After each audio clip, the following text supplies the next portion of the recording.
Hello,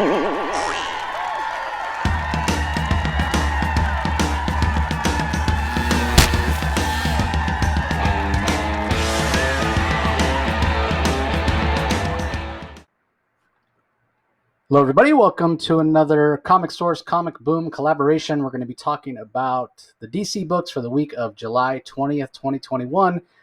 Continuing the Infinite Frontier initiative. 9 books, less than last week, only one anthology. And I don't know how you feel, Rocky, but I think this was a pretty darn good week. Yeah, I have to say, overall, I'm happy. I'm impressed. I'm even I'll be ranting a little bit about Bendis this week, but Yeah. there might be some silver lining in that storyline moving forward too. Who knows? I got some theories, but yeah, I was impressed. And Grant Morrison was impressive. Nightwing continues to impress. Beautiful debut with blue and gold. Dan Jurgens, good to have him back on the scene, and yeah, some good stuff.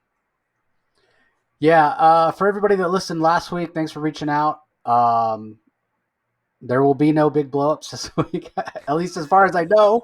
Not as much controversy this week, and I think overall, nothing was a real stinker. Justice League 65, I think, is the issue. Notwithstanding, Bendis and what he's done, will certainly have something to say about that. But you always have the Justice League Dark in the back to kind of temper that, which isn't a bad thing. So uh, let's go ahead and dive in. First book we're going to talk about is Nightwing number 82. Nightwing Leaping into the Light, Part 5. This is still continuing the first story arc for writer Tom Taylor. We have Bruno Redondo on art, but this time he's joined by Rick Leonardi and Neil Edwards. Redondo, Andy Lanning, and Scott Hanna on inks. And that's interesting that Andy Lanning, most people know him as a writer, but he's a very talented inker as well. Adriano Lucas on colors, Wes Abbott on letters. And maybe one thing overall to add about the week that is in DC, I feel like in a way it's sort of retcon week here at DC Comics, where we're adding in all this stuff that is a retcon, and we certainly saw that seed planted. Big blow up last week, or last issue, with Nightwing 81, with Marley, right? That's her name, Marley Zucone, Melinda. revealing Melinda. Sorry, well, I Mel- think I do that all the time. I call her Marley, but yes, Melinda Zucone, who claims to be the sister of Dick Grayson. yeah, it's And Zuko. I think you said Zuko, and it's Melinda yeah, Zuko. yeah, exactly. Sorry, bud. Yeah, Tony Zuko's brother, or daughter rather. Tony Zuko being the mobster that killed Dick's parents, that killed the Graysons. And again, we had some theories when this first came to light in terms of her saying to Dick that, yeah, I'm your sister. And we were kind of thinking, well, maybe she was undercover, maybe she's not really telling the truth. But I don't know, based on the story that's told here, it seems like it could be true. Or is it just a scam? They're running on Dick Grayson. Like, I don't know. I have mixed feelings, because again, this is something that they're saying has been in place for decades, and we're talking about something that affects Dick Grayson. Um, and Batman's the world's greatest detective. So you're telling me all this time Batman never knew? Or did he know and not say something? I I don't know. I have mixed feelings about this whole plot line, and Melinda Zuko claiming to be Dick Grayson's sister. I don't know how to feel.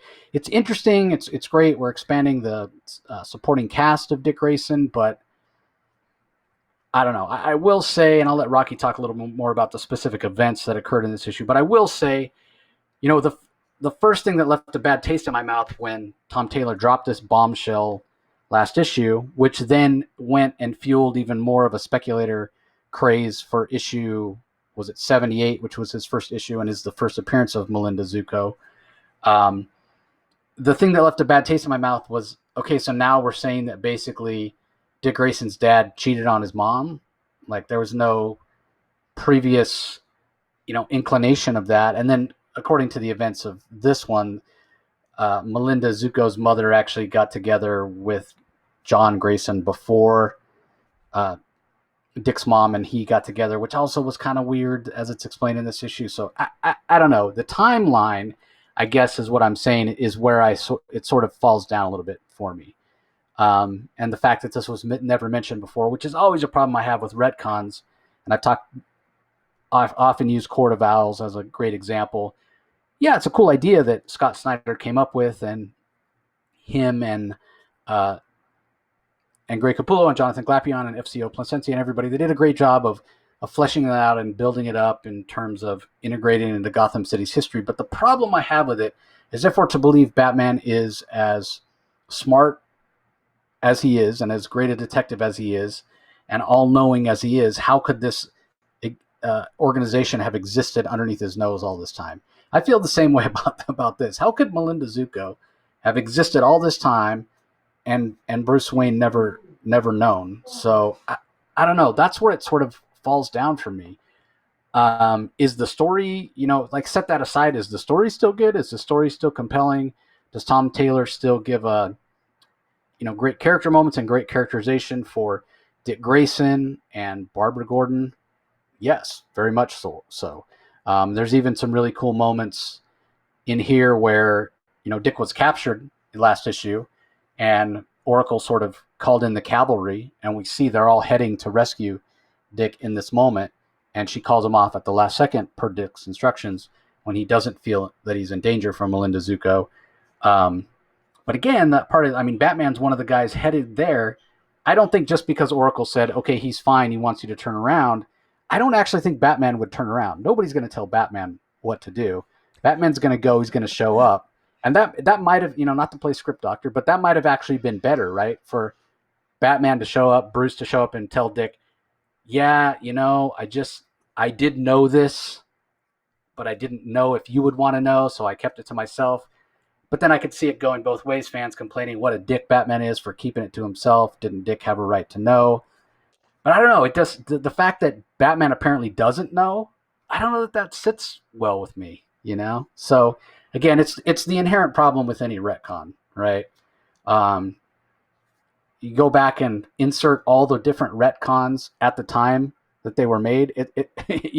Imagine how convoluted and confusing the origin stories would be if you went back and added everything in at the time. I almost feel like if you're a comic writer who's creating a new character now, and you think there's any chance of that character being enduring, plant all sorts of seeds for other things that writers can decades from now pick up and go, oh yeah, this was this and that was that.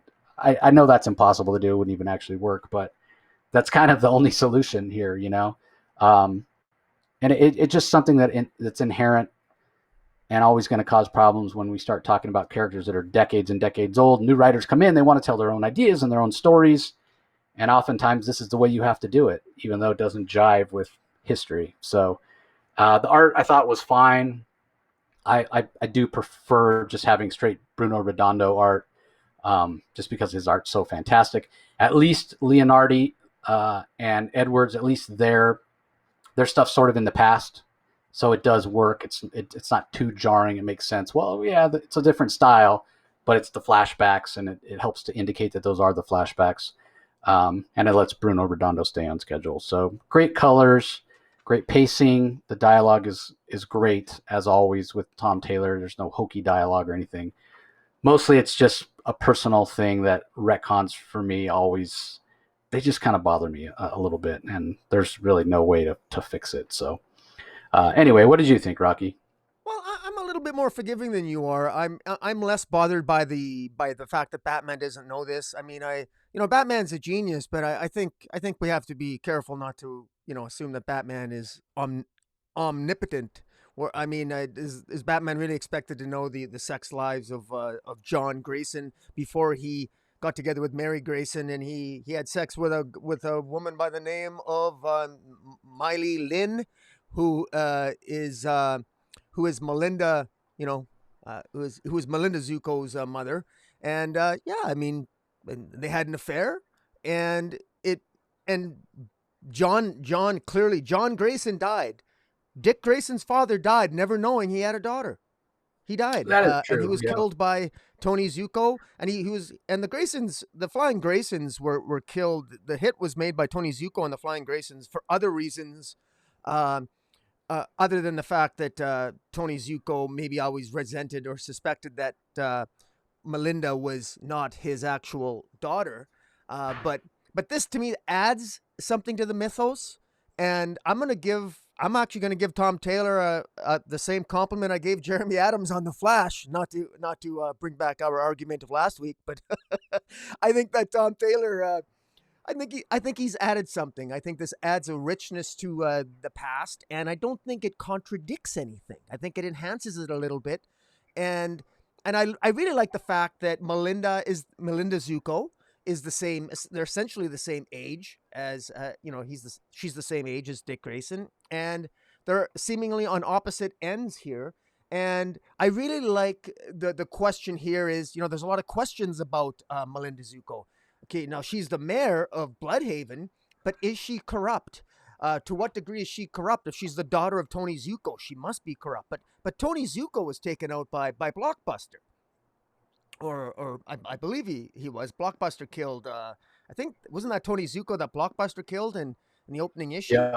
I think that was, and so her own father then would have been killed by Blockbuster, and Blockbuster ends up showing up here at the end of this issue. And and I thought this had some emotional highlights in it, where Miley Lynn, Melinda's mother, she meets Dick Grayson, and right away she sees in Dick Grayson, she sees John Grayson's eyes in Dick, and so there's a callback there, and while they've had this reunion following that, Melinda Zuko is told that. As she's escorting Dick out of the building, I mean, she's told that the Blockbuster is at the door. And, so it ends. This was definitely a character. This was a moving the plot forward. This was a major revelation. And I thought it was really nice. You mentioned before, Jace, about how I really like how this Tom Taylor suggests just how much Dick Grayson is loved. At the beginning there when he needed help, and Batman, Donna Troy, the Titans, every Starfire, they're willing to show up at a moment's notice just to help Dick Grayson out. I really like the callback there. Dick Grayson is a guy who was loved. He has family, but now he has, and the funny thing is that Dick Grayson's family has always been heroes. They've always been heroes, heroic. And here we got a hint that maybe, guess what? Maybe Dick Grayson's dad, John, maybe he wasn't John Grayson. I wasn't clear if he was technically cheating on Mary Grayson, or it was before he started seeing Mary. I think it was before. I was a little bit unclear on the timeline there, but the fact that Dick Grayson, maybe he's got a half sister who might be corrupt, but I suspect that there's more to this, and I think we're going to be getting some. I think we're going to be getting some pretty good revelations here. This is not just character building, but this is This is building the mythology of Dick Grayson, a mythology that we didn't know, and it doesn't take away from his history. I like to think it enhances it, and I echo your comments on the art. I think it works very well. So I was quite happy with this overall. Yeah, when Miley Lee's telling Dick, she does say,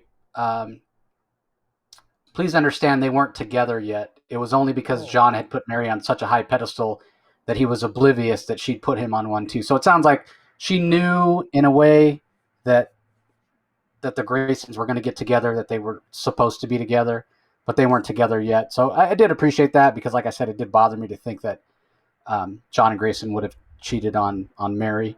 yeah. But apparently that was before. And I do agree with you. It's great that Dick Grayson, the heroes of the DCU, the superheroes of the DCU care so much about him, they'll drop anything and come at a moment's notice. But he has always been an orphan, and maybe that's not the case anymore in terms of him having blood relation here, having a half sister. I do like that idea. I will tell you one thing that will really bother me, though. For God's sake, do not give Melinda Zuko any sort of superpowers, and do not put her in a costume. Uh, if you want to use her as supporting cast, certainly have her smart, have her capable, have her maybe politically savvy. and have her help Dick Grayson out in that way. But I really would not want to see her in a costume. The Bat family has enough costumed members, as it were. I'd prefer her much more in an Alfred type role. And she does say at the end, like you mentioned, when Blockbuster shows up after Dick has heard the story from Miley Lee, he's talking to Melinda and says, she doesn't know the truth about you, does she? She doesn't know what you really are. And he's referring to what Rocky was saying earlier about the fact that she's agreeing to run Bloodhaven for Blockbuster, and she appears to be corrupt. And I love the response from Melinda. She goes, you don't know what I am. So again, even though we might have been wrong, or I might have been wrong about her being some sort of undercover government agent and not truly being Dick Grayson's sister, it very well may be that she is undercover. Maybe she's on her own. Maybe she wants to take revenge for Blockbuster killing her father. Maybe she wants to take revenge on the crime in Bloodhaven for the trauma that her mother had to go through. Maybe she went to Bloodhaven in the hopes of taking down Tony Zuko because of what Zuko did to her mother. And now that Blockbuster has taken out Zuko, she plans on taking out Blockbuster because that's the next best thing to taking out Zuko. Like, I don't know. Clearly, there's much more to Melinda Zuko than meets the eye. I guess that's what I'm saying. So, next issue, Nightwing versus Blockbuster, and we'll see how it all plays out. But great issue from Tom Taylor. All right, moving on. Next, we have Shazam, issue number 1 from writer Tim Sheridan. Clayton Henry is the artist. Marcelo Maiello does the colors. Rob Lee does the letters. And this is a 4-issue mini. And it says right on the cover, from the pages of Teen Titans Academy. So it very much ties into Teen Titans Academy. And it also ties in really closely to the Future State Teen Titans 2-issue miniseries that we talked about a few months ago. So what were your thoughts on this one, Rocky? Wow. There was, I got to tell you, this, we reviewed if I recall, when we reviewed the Future State Shazam issues, we had some serious issues with it. It was, we thought it was poorly structured. It was difficult to get a handle on. It required multiple reads, I think, from both of us and Trevor at Dark Knight Nation when we reviewed it, and we weren't particularly happy with it, if I recall correctly. This is much better. I'm much happier with this. This is definitely. I'm really interested in knowing. This gives a lot of background, which, boy, it sure would have been helpful to have known all this at the time Right? of Future State, because I got to tell you, Future State really. I did manage, and we both managed to sort of put together what the story was in Future State, and it wasn't that bad, but it was a struggle. It was far more of a struggle than it ought to have been to put that story together. Well, this was really done. This first issue of Shazam really sets forth that Billy Batson has a number of problems right away, and we got hints of this already in Teen Titans Academy, that Shazam, Billy Batson is having a hard time accessing the lightning. Sometimes the lightning changes him into Shazam, sometimes it doesn't. His abilities and his powers, when he is Shazam, he'll be able to fly, and then he can't fly. He'll have super strength, then he won't have his super strength. He's unable to share his power with other members with his friends. Freddy, for example, he can't share his Shazam power with Freddy. He can't share Shazam power with Mary Marvel, who ends up showing up here and asking Billy to please come and see Freddy. Freddy is apparently dying in the hospital from the neurological condition that he has, which, just as an interesting note here, one of the fascinating aspects of Freddy is that when he becomes Captain Marvel Jr., he doesn't have the neurological condition. So it reminds me a little bit of Jane Foster Thor. When Jane Foster, she became Thor, she, it undid all the chemotherapy that she had, that when she turned back to Jane Foster, she was closer to death. It would appear that there's a little bit of that in play here, maybe with Freddy's dying in the hospital, and Billy clearly probably feels some level of guilt here, because if he had access to the Shazam power, if he could share that power, he could save Freddy. Mary Marvel implies in here that Freddy might die. He might only have days or weeks left to live. And all of these pressures and anxieties are really coming into play on Billy Batson here. And I think it really works here. There are some there's some really great emotional moments here that I want to give credit to artist Clayton Henry. That you can see the frustration that Billy is having. He in his conversations with Nightwing, he's really expressing some discontent. He's getting older, and he said it's getting harder and harder. Sometimes when he's Shazam, he can't remember what it's like to be Billy Batson, and vice versa. And Nightwing just sort of passes it off, telling him that's just part of growing up. And meanwhile, Billy Batson is trying to get a handle on things. He's having his own visions of the future of the Rock of Eternity. And Raven is also having those hallucinations. Again, this is all allusions to what we know of Future State, where we know that Raven will ultimately be taken over possessed by the unkindness, and Shazam will take Raven and sort of put her into the Rock of Eternity. But here, there are so many things that are awry. So much information is crammed into this issue. Dr. Fate shows up, and Billy Batson overhears a conversation with Dr. Fate and the Titans. So much is going on in the DC universe right now that it's really hard. But Dr. Fate mentions that there's a massive celestial event which has taken place in the pages of Justice League Dark, which we've read about. The Speed Force barrier is in chaos, which culminated in the Flash Annual. The central power battery is destroyed in Green Lantern, and the Rock of Eternity has been displaced into Hell, where Neuron is trying to get inside it. All this is happening, and we know all this from all the comic books, other DC comics, and what's going into Future State. And all this is jam-packed into this issue, and there's so much emotion here. There's an emotion here. There's just one page that, for those listening on the podcast, it shows Billy Batson looking at his hands. Mary Marvel is behind him, and you can see he wants to cry. He's so emotional because he can't access the power of Shazam, and he feels helpless, and Starfire tells him at one point, look, you can be an idol and a mentor to some of these other students in the academy, but he doesn't feel that way. Billy Batson feels depressed. He's filled with anxiety. He feels helpless. He can't help any of his friends, and he can't access the Rock of Eternity. He can't communicate with the wizard Shazam, and he's really concerned about that. And ultimately, at the end, with the help of another student named Dane, he does manage to access Hell, or the Underrealm, as they call it, or Hell, where we anticipate he'll end up confronting Neuron, and ultimately there'll be a separation of the Shazam and the Billy Batson incarnations. So much is crammed in this first issue. It explains a lot, but I got to tell you, I'm really interested in this again, even though I kind of know how it's going to end. So artistically, I loved it. Coloring was great. Marcelo Maiolo on color was great. Tim Sheridan as a writer. I mean, this is Tim Sheridan's. This is better. This is some of his better work. I don't know, Jace. I know there's a lot crammed in here, but did you find it a little bit easier than the Future State issues to get into this story? Yeah, I mean, we're talking about, I almost want to call it the Sheridan verse, right? Like, we have the Teen Titans, we had the Teen Titans Future State, we had the Future State Shazam, and we even saw the Future State Teen Titans referenced in the Future State Flash, and then it's brought back here, right? And this Shazam, obviously it ties in closely with Teen Titans Academy. It's right there on the cover.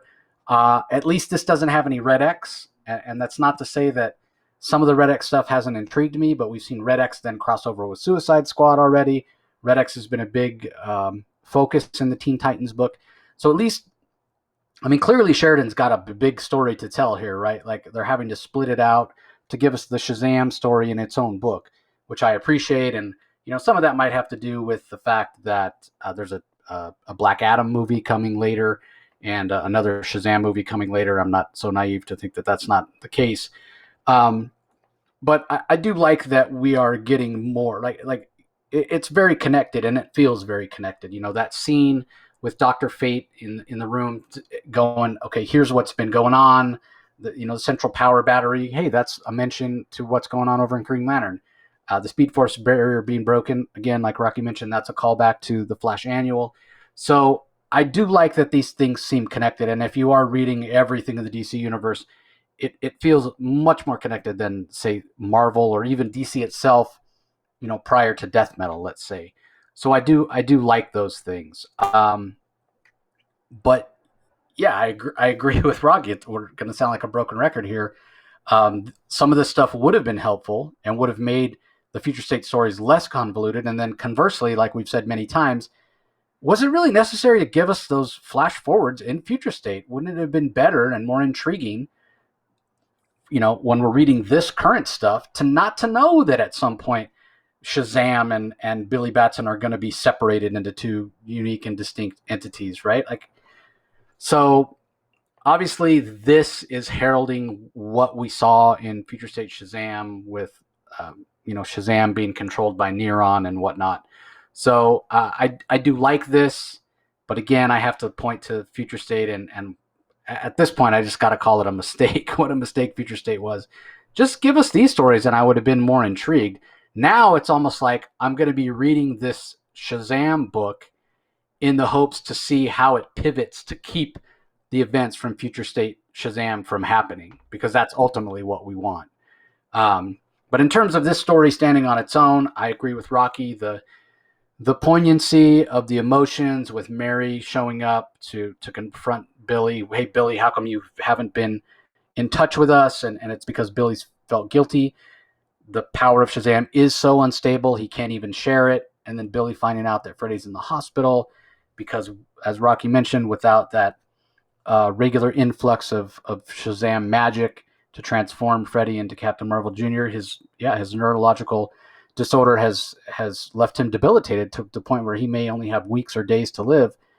That's Billy's best friend, and regardless of whether he's an adult as Captain Marvel, he's still just a teenager. He's still dealing with the normal teenage stuff, fitting in, trying to decide what he wants to do with his life, the added pressures and responsibilities of having superpowers.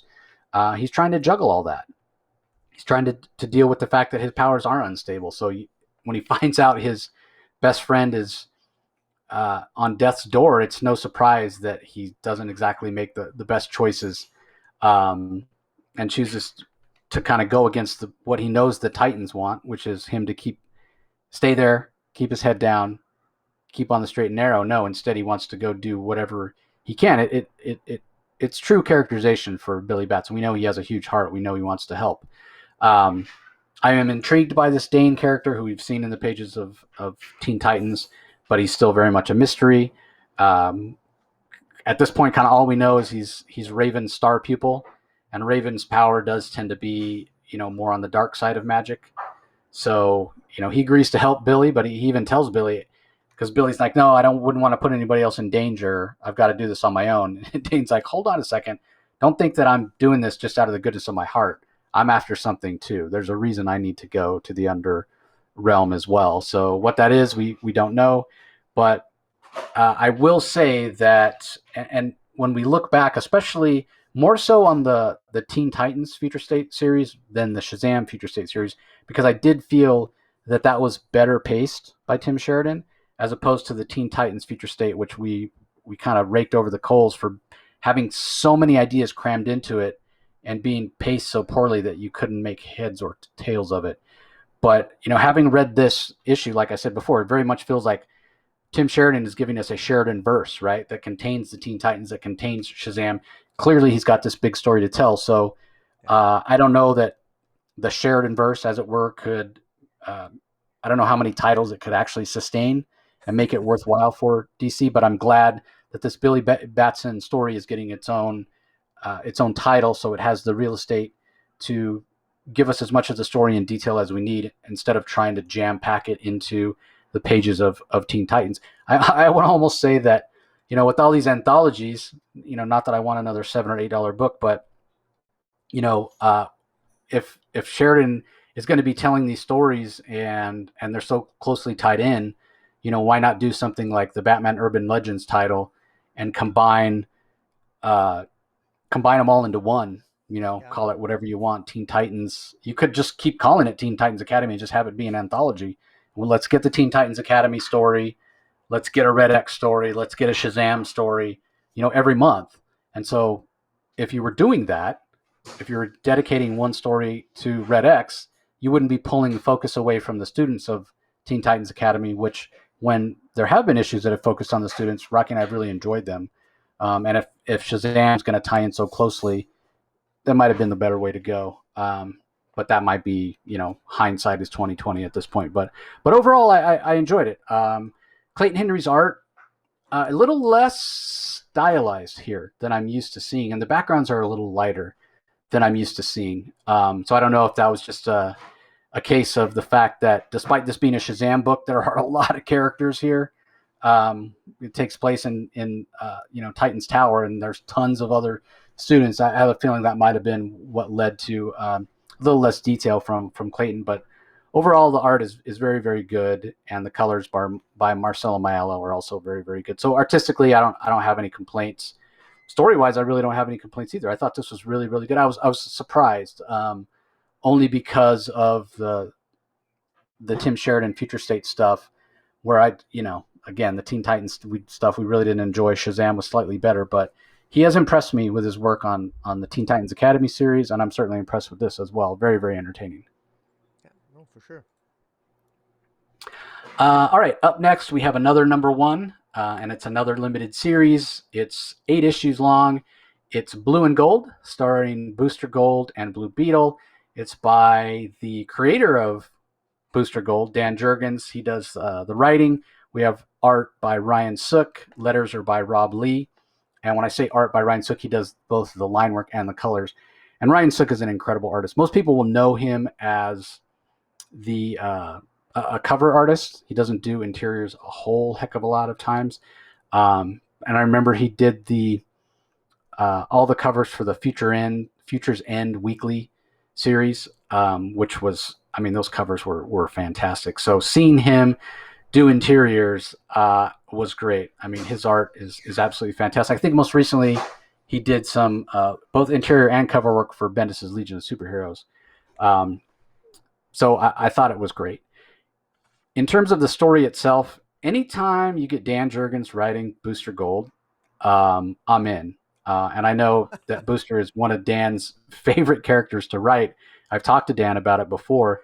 There was a good chunk of time, maybe the first 15 or 20 years that Booster Gold existed, nobody wrote him but Dan Jurgens. And it wasn't like Dan said, nobody can write him, just me. It just worked out that way. And then finally some other people wrote some Booster stories. I think Jeff Johns did. Obviously, Booster was a big part of Heroes in Crisis, so Tom King. But to me, nobody gets Booster's voice right. And I'm not necessarily talking about characterization. I'm talking about the cadence of his speech. I'm talking about his vocabulary, just the way he comes across with always that self-promoting kind of personality that he has, where he's always looking for an angle. Nobody nails that the way Dan Jurgens does. And I know Dan thinks of Booster as a favorite son and loves to write him. So the joy of that, how much Dan Jurgens enjoys writing Booster, I always appreciate. And then, is there a better bromance in comics than Booster and Beetle? Michael Carter and Ted Kord. These guys are just the best. And whether you liked Heroes in Crisis or not, I don't think an argument can be made that Tom King didn't nail at least that aspect of the characters. It was fantastic, from them sitting in a rundown apartment eating pizza to Blue Beetle breaking Booster Gold out of the Justice League cell that he was in. It was fantastic, and you get that same feeling here. These guys truly care about each other. They have a great relationship. There's plenty of humor here, and the underlying story with this alien civilization, I guess, who considers Earth to be part of their territory. At one point, I guess it's the ruler of this alien race, says to his daughter, Earth might be on the distant fringes of our territory, but it's still ours. And his daughter, I think it's his daughter, replies, give me the word, I'll kill the insufferable pests who did this. They are our subjects, obligated to serve or perish. And what they're referring to is, apparently they sent, this alien race sent like a scout ship to Earth to capture the Justice League, so they could. I'm reading between the lines here. They could prevent the Justice League from stopping their invasion when they go to put the boot heel on Earth, because again, it's their territory. Earth needs to serve them, whatnot. And meanwhile, on Earth, everybody's oblivious to this, right? Wait, I mean, it's not much different, not to get too political, than us, or I say us. The Europeans coming over to North America, planting their flag and saying this is our land. But what about the indigenous Native Americans that were already there, right? Like, no, they get harassed and moved off their land and killed or whatnot. Kind of the same thing here, right? Like, as Earthlings, you're oblivious to the fact that these beings, this race of aliens, is saying no, Earth is our territory. So, despite their sometimes bumbling efforts, Booster Gold and Blue Beetle were successful in rescuing the Justice League, and so that's what they're referring to. This alien species is referring to at the end. How dare these insufferable pests do this? How dare they rescue the Justice League? And so, Fear and Loathing in New York is next, and I don't know. I thought it was fantastic. The art. I mean, again, it's Ryan Sook. To me, he's a top 5 artist, whether he's doing interiors or just covers. And like I mentioned, he did the colors as well. And the colors in this book are very bright, which, despite the fact that sometimes it gets a little serious for a Booster and Blue Beetle book, which is fine, the colors remain bright throughout, which really gives it that lighthearted feel that a Blue Beetle and Booster Gold comic should have. So I absolutely love this. I thought it was fantastic. So what were your thoughts, Rocky? Well, I'm gonna give a shout out to letterer Rob Lay, because wow, you know what? If you want to get a different experience of this adventure in this opening issue, just read the social commentary, because the social media. I mean, Booster Gold is literally live streaming the rescue of the Justice League because he wants people to contribute to his Please Pay Me account.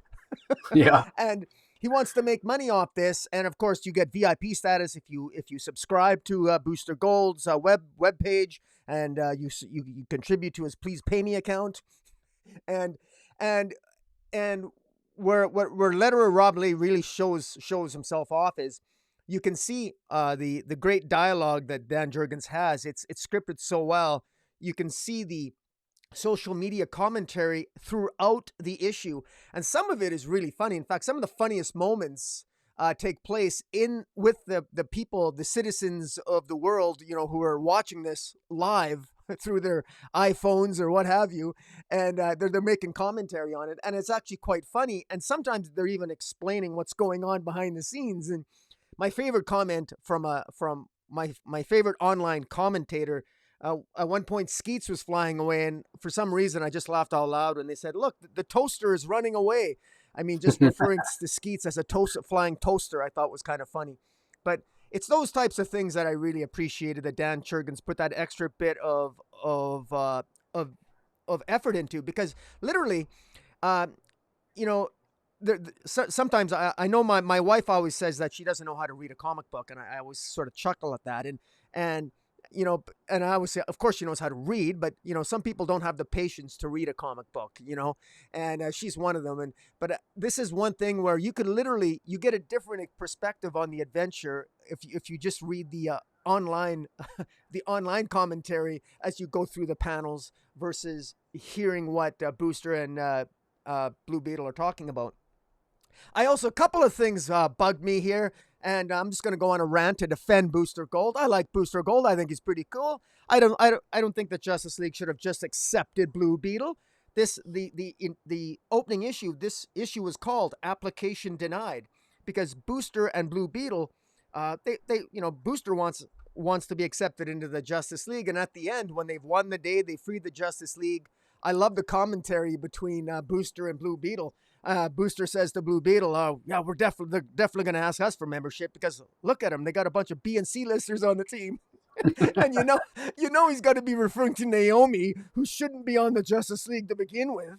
I'm not going to go on a Bendis rant, but I mean, Naomi, what the hell is she doing on the Justice League? And I'm sure Booster's thinking that.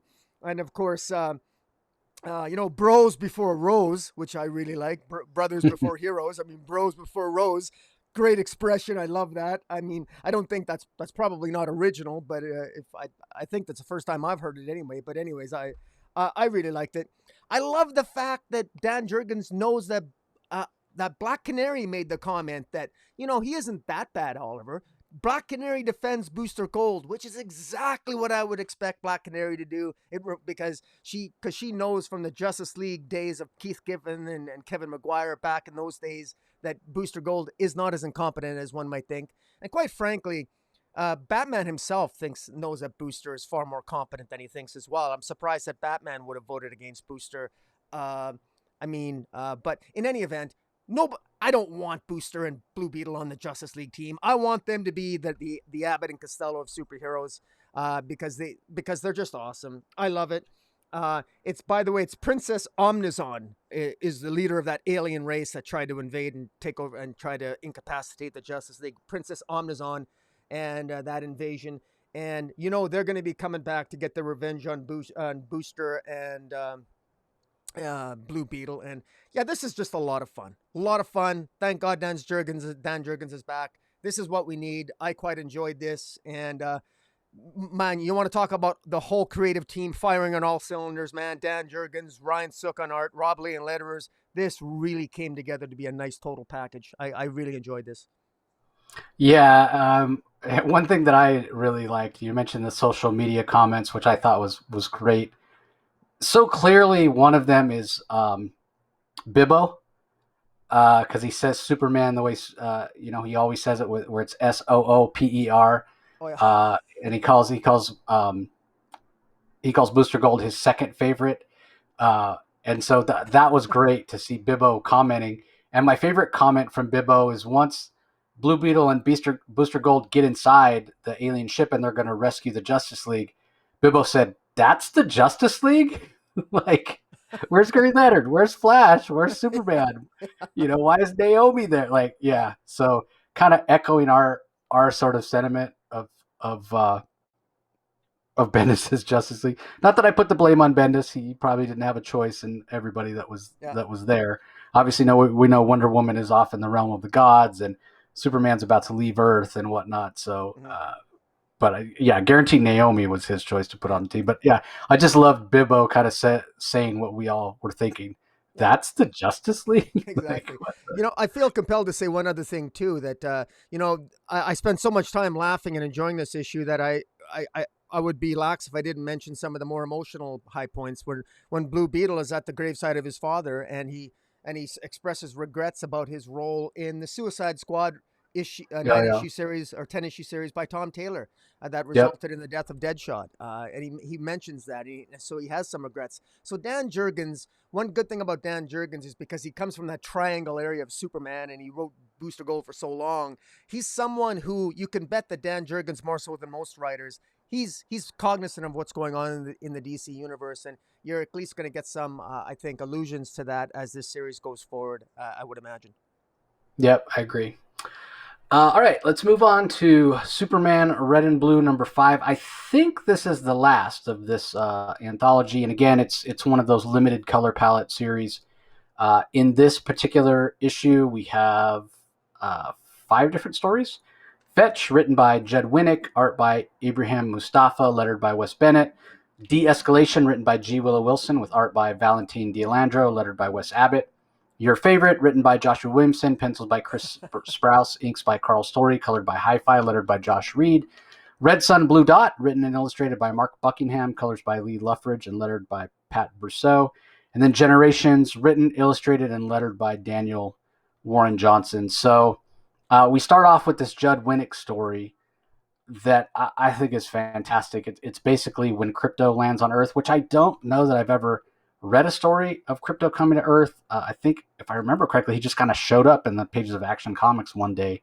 But who doesn't love Crypto, right? So I thought this was a fantastic story, very heartfelt from Judd Winnick. He gets it, and this made me miss Judd Winnick writing comics very much. The art by Ibrahim Mustafa I thought was fantastic. The colors, this isn't one of those where the limited palette, I think, affected the story at all. I think it worked very, very effectively. And yeah, this was just very very well done, just wonderfully paced. Even though it was a shorter story, you felt like it had enough room to breathe. You got plenty of character moments.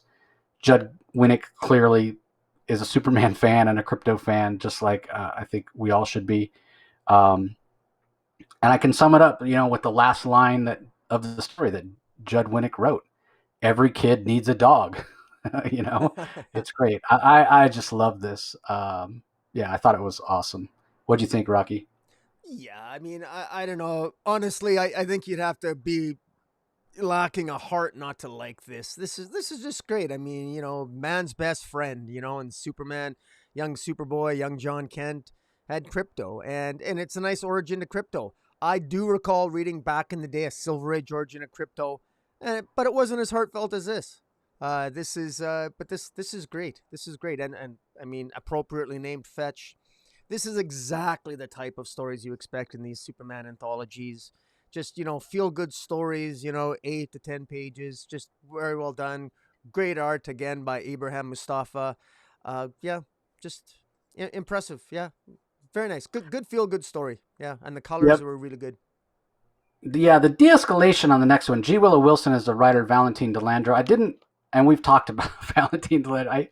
I feel bad. It's not that I think the guy doesn't have talent, but I think a lot of times his artwork isn't evoking the feel that I think the stories need. He does have very heavy line work, and it's not even the line work necessarily in this particular story that I think doesn't work. But even though he's using just red and blue and white, the colors I think are a little too dark to sort of convey the hopefulness of the story. It is a serious story. It's a Clark Kent story, not a Superman story. And Clark Kent is in his neighborhood grocery store, bodega, what have you, when this young boy comes in and tries to rob it. And that de-escalation title refers to the fact that without using any superpowers, just with using just by talking to this boy, this young man, and by showing that he cares and really showing who Superman is, whether he's in the costume or not, showing who Clark Kent is, whether he's in the costume or not, how much he cares about people. Clark Kent's able to de-escalate the situation. So I thought this, in terms of story, I thought it was very, very good.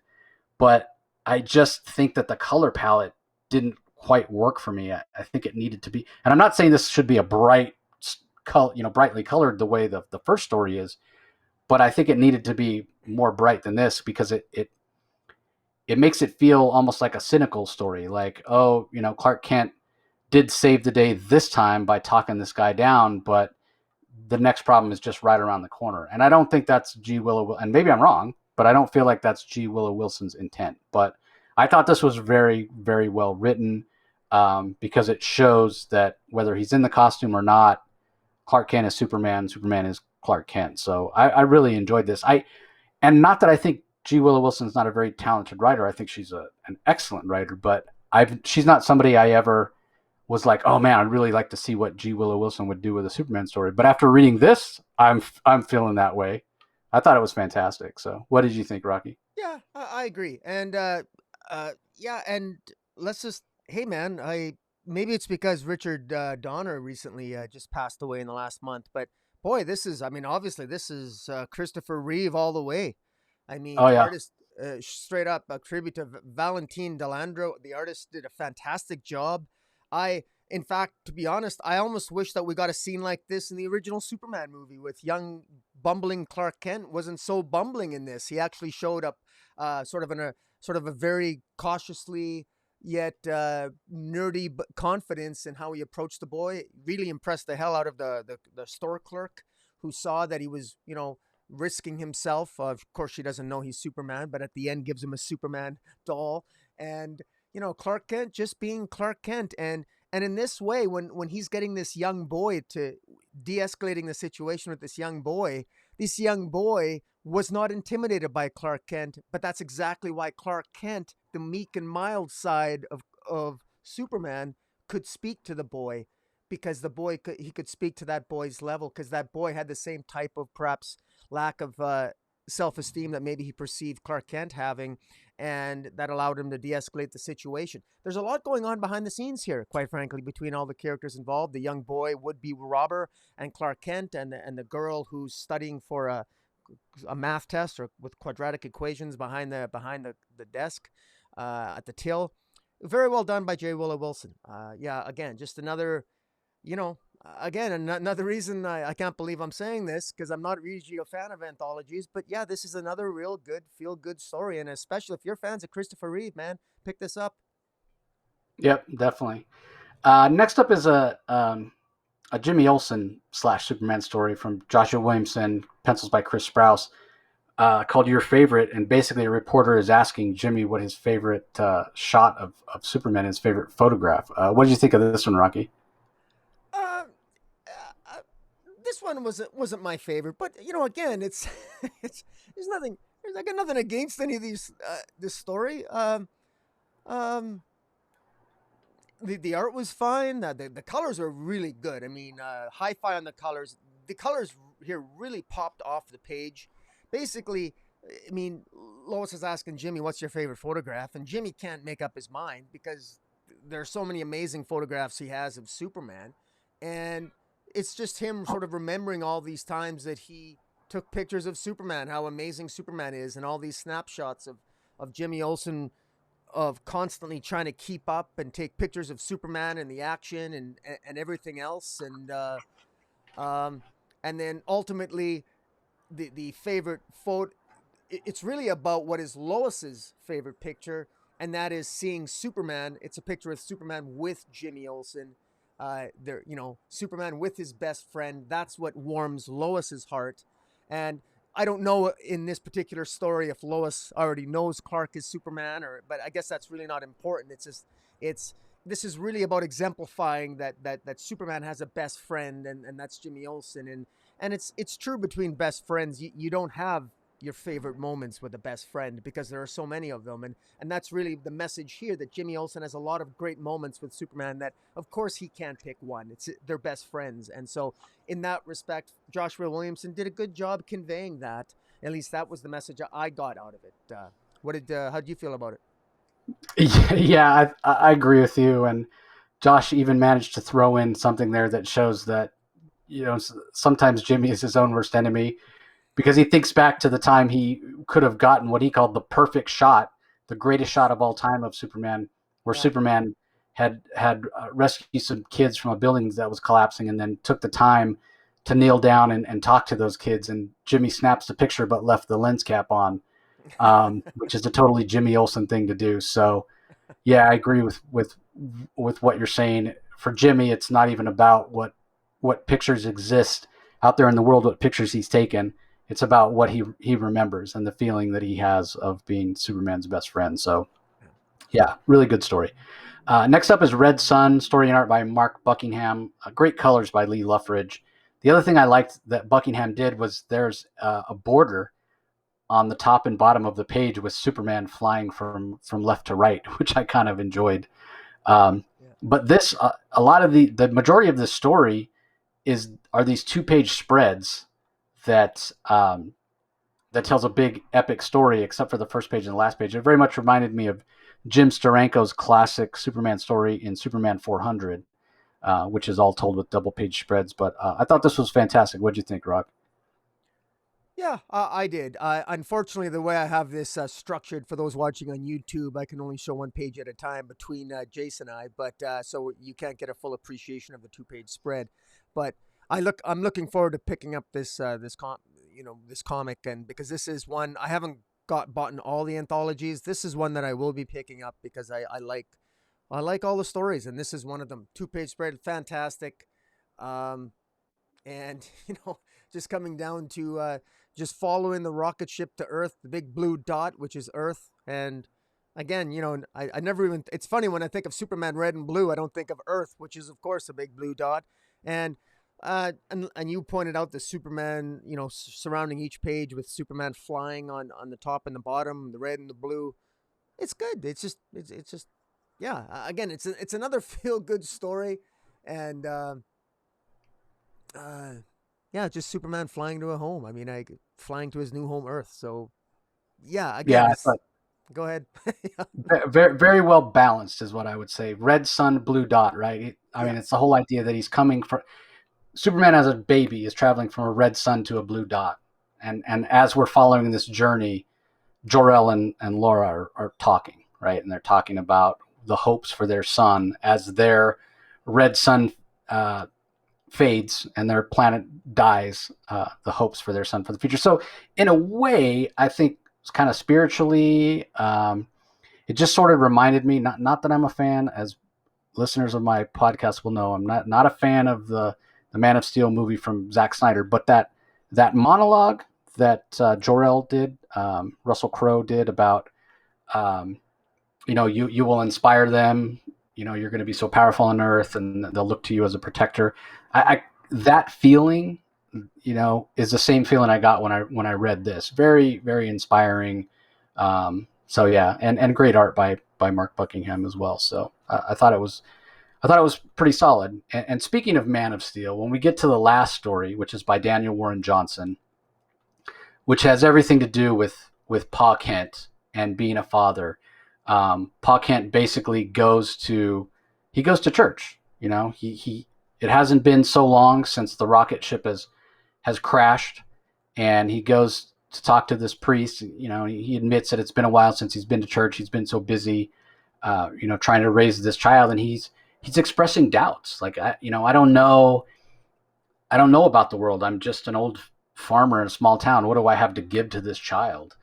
Um, and the priest tells him that, you have a good heart. You have a good heart, Jonathan, and you do just like, the Father did when the Savior was baptized. You say that you love him, and you say he makes you proud, and make sure your boy knows how you feel, and the rest will sort of fall into place. And then we see Jonathan through the years like taking that literally to heart. And he picks up a baby Clark sleeping in his crib, and he says, "You're special." And then as Clark learns to walk, "I love you." And as Clark is helping him plant crops on the farm, "I'm proud of you." And then we just see scenes throughout where that mantra is repeated. "You're special. I love you. I'm proud of you." Just teaching Clark those fundamentals that no matter what, right or wrong, mistake or not mistake, whatever, that he's proud. And we see at the end of the story that Clark took those lessons to heart, right? Like, he's telling the people of Earth that they're special, that he loves them, that he's proud of them. Yeah. And to the point where he flies, the final scene, he flies into space and looks on Earth and talks about how he loves Earth and he's proud of everybody there. And all I could think, going back to the Man of Steel, is, for the love of God, could somebody have read Zack Snyder this story and David Goyer this story? Like, when you read this story, this is who Jonathan Kent is. This is who Superman is. This is the childhood that he had. This child would not grow up to snap Zod's neck. It just wouldn't happen. This exactly is who Superman is. And they so clearly missed the boat on that. And, we're not going to get into it any more than that here. But, I mean, when you read this, you're like, yeah, this is correct. This is the correct characterization for Pa Kent. This is the correct characterization for Superman. Not whatever they had Kevin Costner do in the movie where he was teaching Clark to fear being found out. And it's all about fathers and sons. And even at the end of the story, Daniel Warren Johnson, he says, "Dedicated to Stephen Johnson, I love you, Dad." Yeah. So I thought it was powerful. I thought it was fantastic. I'm not the biggest fan of Daniel Warren Johnson's artwork, but here I didn't mind it. The story was so good. And that's a personal thing. I think Daniel Warren Johnson's art's a little kind of gritty and visceral for me for superhero work, but it worked here. That's how powerful the story was. So Yeah. this was probably, and it's hard to pick a favorite, because for me, this is my favorite issue of Superman Red and Blue by far. There isn't a bad story in this one. There have been other ones where they've had some good stories, but they've had some that were just okay. Some of them have had stories that I wouldn't consider even okay. They've had some stories that were below average. But in my mind, every one of these stories is above average to absolutely spectacular. Yes. And this last story is probably my favorite, but the Clark Kent story is great, and the Crypto story is great. I mean, they're from start to finish, far and away my favorite issue of Superman Red and Blue, and a lot of it to do with the strength of this last story.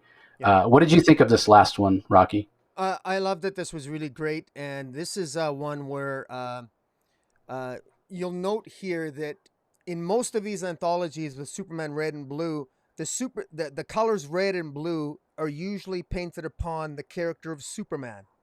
But what I love about this story, and it was clearly intentional, is that the heroes of this story are Jonathan and Martha Kent, because they're Mm. the only ones colored in red, signifying that they're the heroes because they love their son. Jonathan in particular passes on, says, I love you, son, you're special, good job. And it's Jonathan with his red shirt throughout the story, and it's Martha with her red shirt throughout the story. And then after they're gone, Superman, when it shows Clark Kent in front of their grave, he rips open his chest and he has a red S. So that love, that the color red is symbolizing the passage of love, the passing of love to the next generation. Love your children. Love, it conquers all. And make your children feel special. It's about legacy. It's about moving forward, and the color red symbolizes that. And that color red, and then near the end, of course, you got Superman in both red and blue looking down upon the earth saying, I love you, to that big blue dot, which we just saw in the previous story. There's a synchronicity here that is absolutely beautiful.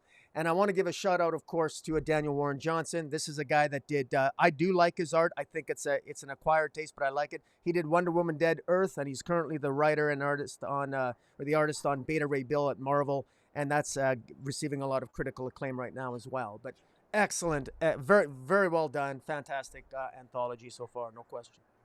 Yeah, agreed. Yeah, I wouldn't be surprised to see this last story get some nominations for best short story. Would not surprise me at all. Yeah, no doubt. All right, moving on. Next, we have Catwoman number 33 from writer Ram V. Fernando Blanco is the artist. Jordi Belair on colors. Tom Napolitano on letters. I don't actually have a whole lot to say about this one. It feels very much like a transitional issue. Um, we do finally get the fight between Father Valley and Catwoman. And based on that Catwoman annual and getting the origin of Father Valley, I do find him somewhat more of an interesting character. But I haven't come so far as to say I'd be a fan of him. And I think what I particularly don't care, I just don't care for his character design. The trench coat and the funky hat, the glasses that oftentimes are opaque. I'm just, so you can't see his eyes. I'm just not a fan of the character design. I think that's what leaves me cold. Um, it's certainly a well scripted and well paced issue. Like I come to expect that from Ram V. A very technical, technically good and well put together comic. But yeah, it feels like this is a stepping stone to something more. And if anything, takes it out of feeling like completely a transitional issue, is that we do finally get that fight between Catwoman and Father Valley, like I mentioned, but it doesn't feel like it's the final fight, right? Catwoman doesn't fare that well, and honestly, it's probably because she's distracted and stressed out, which is sort of covered in the first part of the issue. And you would expect the rematch to go much differently. But the art, Fernando Blanco, he's done an incredible job on Catwoman this whole entire time. So he does the same again here. We do finally find out the identity of the trench coat wearing, fedora wearing, mysterious character who's been helping Catwoman out, and I'll let Rocky spill the beans on that one. But I liked who it was. I'll say that. And overall, this is still a very, very good series. Maybe not my favorite issue, but yeah, I'm on board. I think next issue will probably be action packed because it seems like Romvi he follows up one of these sort of slower issues or when there's not a ton of action with often an issue where it's action from cover to cover. So I guess we'll have to wait and see. But what were your thoughts, Rocky? I really like this issue. Things are really starting to come together here, and in the last issue, issue 32 of Catwoman, Father Valley had stabbed one of the other stray cats, Leo, and left him for dead in an alley.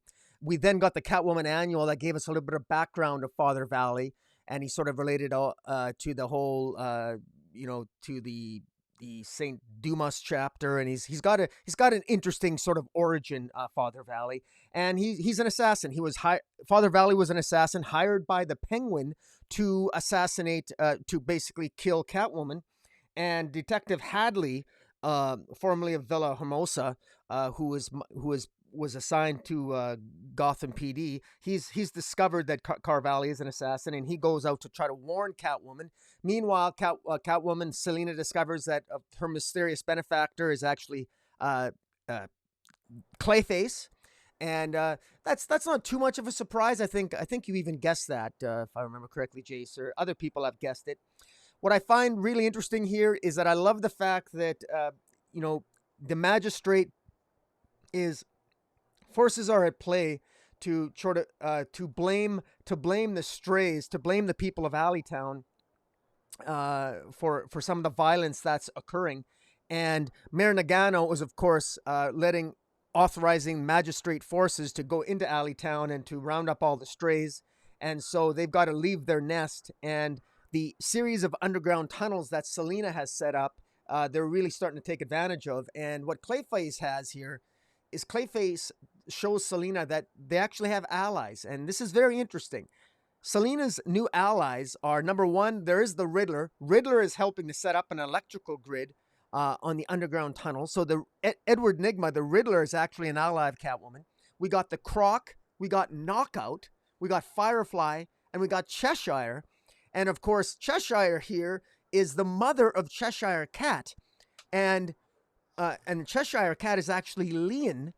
Remember, Roy Harper and Cheshire had a child, Leon. Now, Leon was killed in the pre-Death Metal universe. We know Leon is alive. She's now Cheshire Cat, sort of essentially the sidekick to Catwoman. So I gotta wonder, one of the questions I have, even outside this narrative, Cheshire now, she's an international assassin. Why would she be in Gotham wanting to work with Catwoman, of all people? I wonder if Cheshire was the one. Does Cheshire know that her daughter Leon is still alive? Was it Cheshire that dropped off Leon in that orphanage in Alleytown? I mean, I got these questions. I'm really curious about this. We last saw Cheshire in the pages of during the Joker War, in the of Batman. Anyways, it's a lot of things are happening here. You already mentioned it. It ends with they end up going down to the docks because they want to smuggle in high tech. They want to smuggle in high tech computer equipment from the docks, and so that's where Clayface and the Killer Croc go to pick it up. But that's when it's all a setup by Father Valley, and he utilizes it to attack Catwoman, stabs her a number of times, really gets one up on her. She ends up being thrown into the river, where it looks like Batman is going to be trying to rescue Catwoman, and Clayface unfortunately gets blown up by Father Valley. He shoves a grenade in Clayface. Clayface probably isn't dead, because I'm sure that's not the first time Clayface has exploded into mud globules all over the place. But in any event, a lot of moving parts here. But I think this is fun. I think it's action packed. Ram V's done a really good job. I love it. Fernando Blanco on the art's been great. Jordi Belair on the colors. I mean, this final page with Catwoman bleeding out underwater as Batman reaches for her. The next issue teases a return to Rooftops. And Rooftops is an allusion, I believe, to that famous Tom King story. Depending on how you feel about Tom King's Batman, there was a particularly, I think, relatively acclaimed issue of Tom King. One of his better issues was Rooftops, which dealt with personal interactions between Catwoman and Batman. And of course, it's going to be a return to Rooftops. Batman and Catwoman probably, they haven't really communicated much since she left for Villahermosa and came back. And we know that they don't communicate much between now and Future State. So clearly they're looking to have some kind of reunion next issue. And yeah, again, I'm loving Catwoman right now, and I'm really enjoying what Ram V is doing. And I'll say that even though I know what's going to happen with Future State Catwoman, this feels like a natural, organic story. Even though I kind of know where it's leading to in Future State, I'm really enjoying the journey, reading the journey in terms of how we're getting there. So, good stuff. Yeah, I don't know. I have my doubts whether Batman shows up next issue or whether Batman is this really Batman, or is she hallucinating from loss of blood? That's a Is good next point. issue going to be her in a coma, dreaming about how she wishes things could be, or saying things that she wished she would have said? Because like you mentioned, they don't, like, according to what the events of Future State, they do spend quite a bit of time apart. So I'll be very curious to see if if it's truly Batman next issue, or if it's some sort of dream sequence. So I guess we'll have to wait and see. Yeah. All right, up next, Superman and the Authority #1. I know a lot of people have been sort of highly anticipating this. This is another 4-issue miniseries. I know it's going to be somewhat controversial, at least in terms of some people are going to love it no matter what, and some people are going to dislike it no matter what, because the writer is Grant Morrison, and he's somewhat of a divisive writer. Mikal Janin is the artist. Jordi Belair does the colors. Steve Wands does the letters. And I know the more you thought about this, Rocky, the more you liked it. So give us your thoughts. Wow. First of all, this was a little bit of a mind screw for me, and I compliment myself because I said I didn't I avoided the swear word, um, and it's Grant Morrison. But this, I, I thought this was going to be about Superman recruiting the Authority to help him rescue some Kryptonians from Warworld. And I'm a little bit thrown aback because suddenly we have this Superman on the cover. He looks like the Kingdom Come Superman, and he's an older looking Superman, and he spends the entire issue trying to recruit Manchester Black, who is an older member, a previous member of the Authority. And it's rather interesting. And it starts off with him having recollections of talking to John F. Kennedy in November of 1963, right before JFK goes to Dallas and is assassinated. Superman recalls having a conversation with JFK, and JFK is telling him, is asking Superman if he can trust him to make sure that future generations won't have to fight so hard for a better world, a finer world. And Superman makes a promise to JFK, and he shakes his hand. And then there's a film strip, there's a Bruno film showing, of course, what we all know to be the assassination of John F. Kennedy.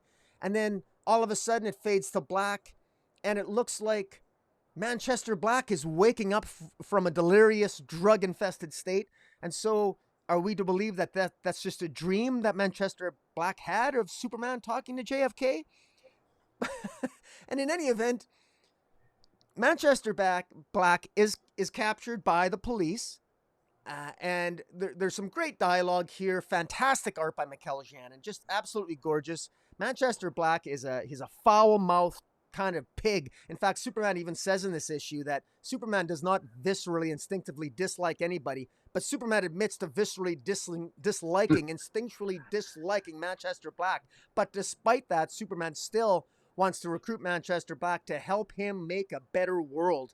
Because Superman, as Superman discloses to him, Superman's lost some of his powers, and he actually ends up saving Manchester Black's life. He puts nanites in Manchester Black's body to repair his injured spine that was injured when he was shot at by police during his arrest. And this is an interesting title to this issue. It's called All Our Tomorrows. And it really is, it's so typical Grant Morrison. It's Superman desiring a better world. And what I really like about this is that, you know, this, uh, J- with the use of, you see, you see remnants of Kingdom Come, of Mark Waid and Alex Ross's Kingdom Come with the S on Superman. You also see shades of Darwin Cook's New Frontier with JFK from the 1960s. That New Frontier, that a kind of illusion. Superman wants to take humanity to the stars, and he wants to lead humanity because Grant Morrison is speaking through the characters, and he's making fun of all these crises again. And Superman even says, we heroes, we focus so much on ourselves and all our crises and all our big multiversal threats that we've lost sight of humanity. We're forgetting that, isn't it about making humanity better, moving humanity forward? And there's no question that Grant Morrison has something to say here.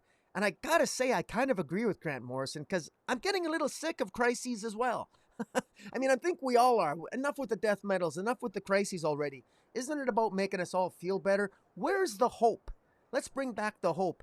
That's what Grant Morrison is saying here through Superman. And I can't help it. The more I read this, the more it really resonated with me.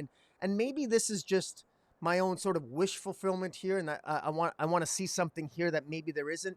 But I think Superman wins over Manchester Black, such that Manchester Black even helps Superman as he's attacked by Phantom Zone criminals that escape the Phantom Zone. And Superman takes the chance. He knows he's going to be attacked by the Phantom Zone criminals. He even tells Manchester Black that. And he gives Manchester Black every opportunity to betray him and to escape. But Manchester Black embraces the better angels of his nature and helps Superman and actually agrees, and they end up recruiting other members to their team, members that will not be revealed until future issues, but we happen to know from solicits that we're going to be getting Midnighter, Apollo, the Enchantress. We're going to be getting a couple other interesting new characters, and I gotta say I'm really fascinated by this. I even love the fact that Superman shows Manchester Black a round table. Like, he literally shows him that he's got a version of King Arthur's round table. And this is so Grant Morrison. You know, Grant Morrison wanting a better world. Superman wanting a better world. And this is where this is headed. I really truly hope that Mikal Janin manages to draw more than 2 issues. I think I've only ever seen Mikal Janin draw 2 issues consecutively ever. I mean, I hope he draws all 12 issues of this series, although he won't be able to because he can't really maintain that pacing. But in any event, we got the Fortress of Solitude here. We got sort of a Kingdom Come-esque Superman. We got New Frontier sensibilities. I got to tell you, man, this is hitting all the right spots.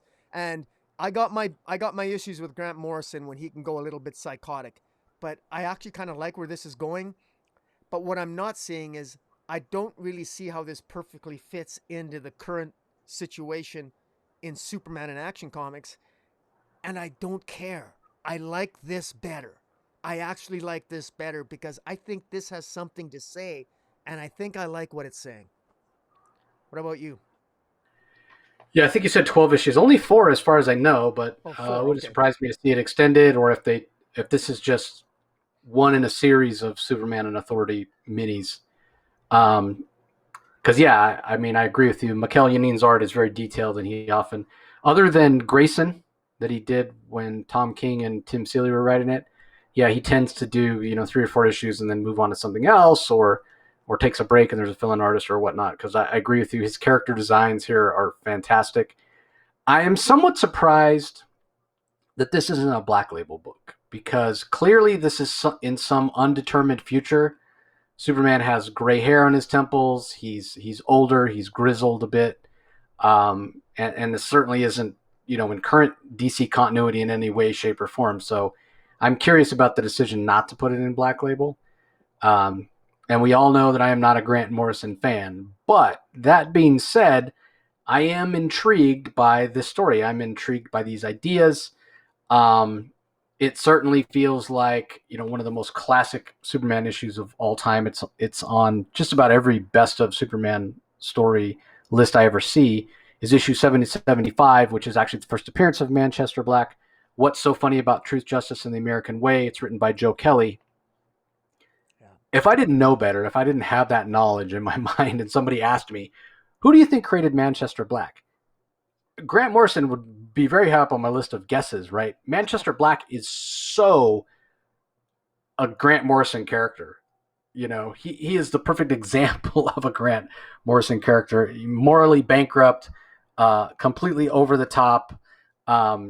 He's just the epitome of a character that Grant Morrison would create. So it's no surprise that as this story launches that he's the first character that Grant Morrison sinks his teeth into, and he nails the characterization of Manchester Black 100%. And like you, Rocky, I'm pleasantly surprised by what Morrison does here, by Morrison's characterization of Superman, despite I wouldn't call myself a Morrison fan, and despite me disliking most of what he does, one story that I is probably my favorite Morrison story and that I do love very much is All Star Superman, which Morrison did. Yes. This is not that Superman. This is a different characterization of Superman, one in which Superman feels like maybe he's coming to the end of the line, and going back to how this feels sort of like a sequel to uh, What's So Funny About Truth, Justice, and the American Way. Superman is maybe pivoting because he feels the end is near to sort of an idea that maybe I should take a little harsher stance on things, right? Which is what the authority is all about, right? Maybe I should use my powers. Maybe I should use a little bit of a stronger fist rather than the open hand in order to set things right. A little bit of the ends justify the means, and so even though Superman himself talks about how he can't stand Manchester Black, he's just at a place in his life where he's willing to do whatever it takes and maybe work with some people he wouldn't normally in order to leave behind a world that he can be proud of and feel like he being Superman did everything that he needed to do in order to leave the world in a good spot, leave the universe or galaxy or Earth or whatever in a good spot. So I am intrigued by it. I am a little confused, as I said, because why isn't this a Black Label book? Uh, are they specifically saying that it is in continuity because it isn't a Black Label book, and it's just at some indeterminate time in the future? At the end of the day, it doesn't matter. Just give me a good story and give me good art, and the art by Mikal Janin is absolutely fantastic. I mean, I'm a huge Mikal Janin fan, so not a surprise how much I love it. But beyond the storytelling and the line work and the great facial expressions from Manchester Black, the costume that Superman's wearing, you mentioned being reminiscent of Kingdom Come, no cape. I think it looks great. Multicolored gloves, and despite Superman being older and looking a little grizzled, he definitely still looks powerful and capable. And that's something that comes across in the story as well from Grant Morrison. Superman's capability of, maybe physically, his physical powers are fading, but his analytical mind, his intelligence, his ability to be tactical and and use Kryptonian technology. He even talks about it himself, saying, "Yeah, I might be not as powerful as I was physically, but Kryptonian super science is advanced as it ever was." And using that knowledge to do whatever it is that he has planned in order to do before he succumbs to whatever the ravages of age or whatever else he may be experiencing. So while I didn't like it as much as Rocky, I thought it was a good start, and I go back to Manchester Black in the hands of Grant Morrison is a perfect pairing. Whether or not this characterization of Superman in the hands of Grant Morrison is a perfect pairing, I guess you'll have to ask me after issue 4. But I thought this was a good start. Fantastic artwork from Mikal Janin, and I enjoyed it. Yeah, I just want to quickly add that there are some shadows in terms of who the enemy is in this series, and it's in shadow. And I think there's for those watching on YouTube, I think the shadow looks like it could be Mongol. The shadowy figure could be Magog, since this does have a Kingdom Come allusion. It could even be Doomsday, a talking Doomsday, but I suspect it's probably Mongol or Magog. Some of the other villains I see that are surrounding in Earth's orbit, I see Eclipso, I see Rose, the Ravager, but I'm not really sure who the other 3 villains are sitting around that table. Can you tell, Jace? No, I couldn't. And what's interesting is, and I don't know if this is just, he is, when you think of Superman and Superman villains, he's always the first one that comes to mind. So I sort of wondered, and the first name that kind of popped into my head was Lex Luthor. Now I know that the silhouette, the shadow of whoever this head villain is looks very much larger than Lex, but I kind of attributed that to, well, could Lex have built himself a larger armor? Could it just be a matter of perspective? I don't know, but for some reason I got a Lex Luthor vibe, and Lex is always the one on Earth that has kryptonite, and clearly this villain does have kryptonite. So, so I don't know.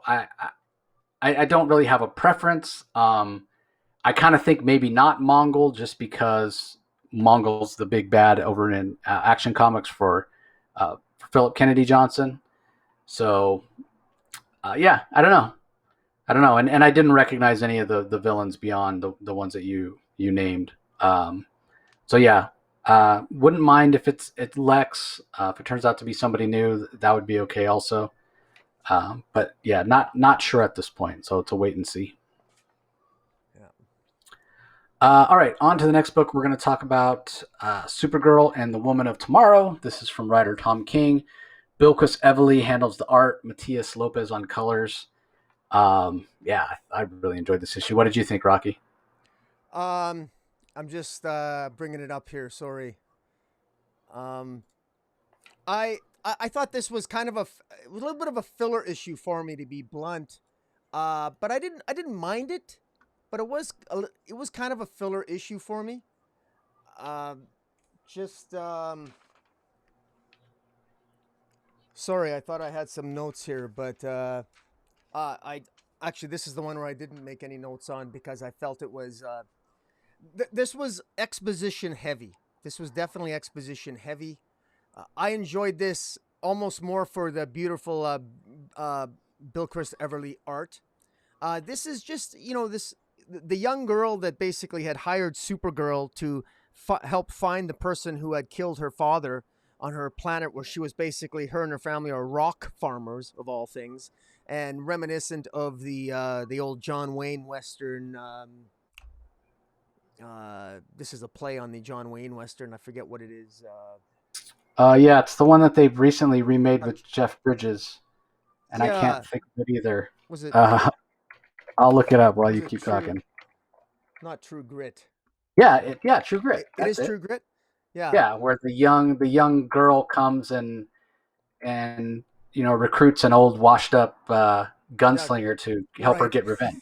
Yeah, and Yeah, this entire issue really involves them traveling on a space flight as they're flying away from the red sun. Supergirl slowly getting her powers back, and they're just sort of mingling with other alien species, and it's just it's rather odd. This young alien girl it's funny for being the daughter, for having like six or seven brothers and being the daughter of a rock farmer. She speaks with a high degree of sophistication with her use of language, which I find rather odd, but also rather interesting. Supergirl herself seems to be going through something. Very, we know from last issue she basically wanted to. She's clearly dealing with something. She's dealing with her own issues and unresolved issues. She was 21 years old. She went to a planet with a red sun to get drunk because she doesn't have her powers when she's under a red sun. So she just enjoyed basically a night out getting drunk all by herself. It's interesting that a lot of people, some people were highly critical of the first issue and highly critical of Tom King, thinking that Supergirl has lots of friends and she would never go to a planet all by herself just to get drunk and everything else. And I gotta say, I couldn't disagree more with some of that sentiment. I mean, cut the girl a break. I mean, we've all at times. I mean, anybody who says they've never once drank alone or occasionally like to be alone and get drunk. I mean, come on. I mean, cut the girl a break. She's. Some people take offense to the fact that this Supergirl clearly has some anger issues. Certainly, the Supergirl in the last 15 to 20 years, going back certainly to the beginning of the New 52 era, where she was a Red Lantern, for God's sakes, where her anger, she became a Red Lantern because of that. During the Rogol Zar Supergirl storyline written by Mark Andreyko, her anger attracted Rogol Zar's axe. So look, maybe you don't like the fact, maybe that Wonder Woman has that. Pardon me, Wonder Woman. That Supergirl has some anger issues, but it is in her continuity. So granted, look, if you don't like the continuity, all the power to you. There's lots of continuity things that I don't like either. But it is in the history of this character. So I don't think it's, in my view, I think it's unfair to fault Tom King for using that as a plot point to suggest that Wonder Woman, here I go again, that Supergirl has some anger issues. And he's basically suggesting that it might stem from the fact, as this young girl reminds Supergirl, that did you ever get revenge for what happened to Krypton? when you lost your planet? And Supergirl says, no, she didn't. And ultimately, Supergirl decides she's going to help this girl. Supergirl is living vicariously through this young girl. As this young girl seeks redemption and revenge for the death of her father, Supergirl is, I think, trying to uh, vicariously obtain some type of satisfaction for her own issues as well. And this really comes through in the interactions and the dialogue in this issue. It's exposition heavy. I know a lot of people won't like that, and I think in many ways this issue could. I don't. This is sort of rehashing territory that we covered in the first issue, but it flushes us out a little bit more. The art is fantastic. The way Bilquist Everly illustrates space, illustrates the interactions, illustrates Supergirl, how Supergirl looks at the various alien races and how they look, and just this really works. I mean, I felt this. I think this is emotionally resonant, and I can't believe this. If you'd have told me like a year ago that I'd be defending Tom King stories, I am officially. I mean, I actually like 90% of what I'm reading from Tom King right now. I mean, it's unbelievable, and I don't have any excuse for it. It's just good writing. I mean, I've been so hard on Tom King. I know you and I. Well, probably more me than you, but no, I got to give full props to Tom King here. I'm fully enjoying this. I'm on board, and I'm looking forward to see how this is going to end up resolving itself, because a lot of people are saying Tom King is not going to have an original ending. He's just going to copy the True Grit plot points, etc., etc. Maybe he will. He has done that in the past, but quite frankly, I don't care. I'm enjoying this, and if you're going to copy something, you might as well copy a good story. Yeah, exactly. I do agree with you that it's exposition heavy, and I sort of feel like the only forward momentum we get in the story happens in like the last 3 pages, where we get to the point in the story where the girl recaps uh, what has already happened for her, but we haven't seen. Right, like the end of last issue, it's Superman and Supergirl rather, and Crypto, and they're both wounded by the arrows from Krem of the Yellow Hills. And okay, so how did we get to that point? What happened between that point that last issue ended and the beginning of this issue, where this girl and Supergirl are traveling somewhere? Crypto's nowhere to be seen, and I did wonder about that. Like, well, wait, where's Crypto? So in the last couple of pages, we get sort of what happened between last issue and the beginning of this issue, and we know that yes, Supergirl did agree to help this girl, and part of why she's going after Krem of the Yellow Hills is to save Crypto. And like we talked about in Superman Red and Blue, that makes total sense. Every kid needs a dog, and we know the love that Kara has for Crypto.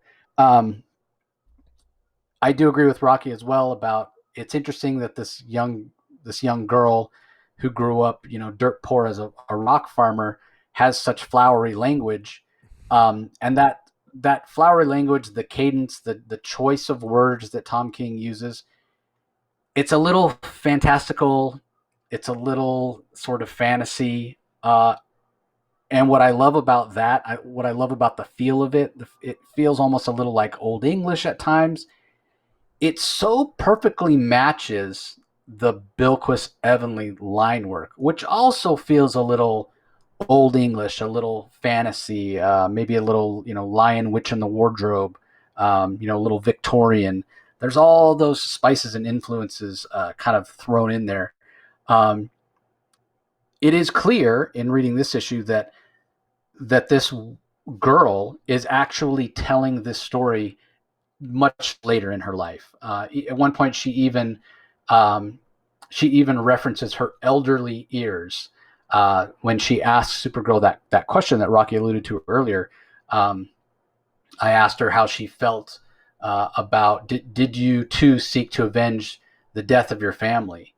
And the girl says, I can't in truth tell you why I asked the question. It was on my mind and I said it. All I can give you is her answer, which rings in my elderly ears as clear today as it did in those old times. So this woman is clearly telling the story much later in her life. So that That's may just like explain True why. Grit. That's just like True Grit. That's exactly the book True Grit. I'm told it's the same thing. The girl is Oh, narrating gotcha. it as an older woman. Gotcha. So I've actually never seen True Grit, either one of the movies, or read the book. So I did not know that. But it could possibly explain why, maybe she goes on after having this adventure with Supergirl to, you know, live a life where she learns a lot more, becomes a writer, or whatever. It doesn't really matter because the tone and the vocabulary and the way she speaks is very intriguing and very engaging, regardless. And you're right, Rocky. Anybody who's complaining about the characterization of Supergirl here that Tom King has given us hasn't been following along with what has happened to Supergirl since the New 52. She has been very angry. She was the leader of the Red Lanterns. She was very angry and went on this sort of revenge mission against Rogol Zar. She was able to utilize Rogol Zar's axe, which responds to rage. So clearly, anybody who thinks, "Hey, why is Supergirl so angry?" they haven't been paying attention. And she was But infected as well. She was infected by the Batman Who Laughs because of her yeah, anger too. that's correct with the anti life equation. So that Yeah. plays a factor as well. But getting back to that question and what Supergirl answered, where this little girl had asked her this question, did you ever get a chance to revenge or to avenge the death of your family? And Supergirl's response is, no, I didn't. But again, it was the tone with which Supergirl answered, and the little girl says, in her response, I heard a whole life of regret. That to me was the most powerful line in the entire story, and speaks to the characterization of Supergirl, what she may be carrying around, the sense of guilt. And people are like, well, why her and not Superman? Well, Superman was a baby when he left Krypton. He has no memory of it. You have to remember that Supergirl is old enough to have memories, and have emotional feelings because of those memories for the people that she lost. She was much older, and it has to do with her being in suspended animation and taking her rocket taking longer to travel to Earth, of why Superman is basically physically older than her at this point, Yeah. whereas technically, Supergirl was born first. So I think that was a very powerful line. I heard a whole lifetime of regret. And Supergirl, Supergirl doesn't want the young girl to have a lifetime of regret herself, and so that's why she wants to exactly. help her. It goes both ways. I mean, it's either like either one of them could be saying this dialogue, this exposition, because they're both mere reflections of each other. They only differ in age in many ways. Yeah, exactly. So this is great. I mean, I expected it to be great, but once again, Tom King is impressing me. And, so I've been accused of being a Tom King stan. Tom King is a friend of mine. That doesn't mean I like everything he does. There are things that Tom King does that I don't like, stories that he's written that I don't particularly care for, or issues that he's written that I'm like, Tom, I don't know about that. Sometimes I think he has a tendency to overcomplicate things. But you want to talk about a great story? He's nailing it in Rorschach, and he's nailing it here in the Supergirl Woman of Tomorrow. Absolutely love this issue.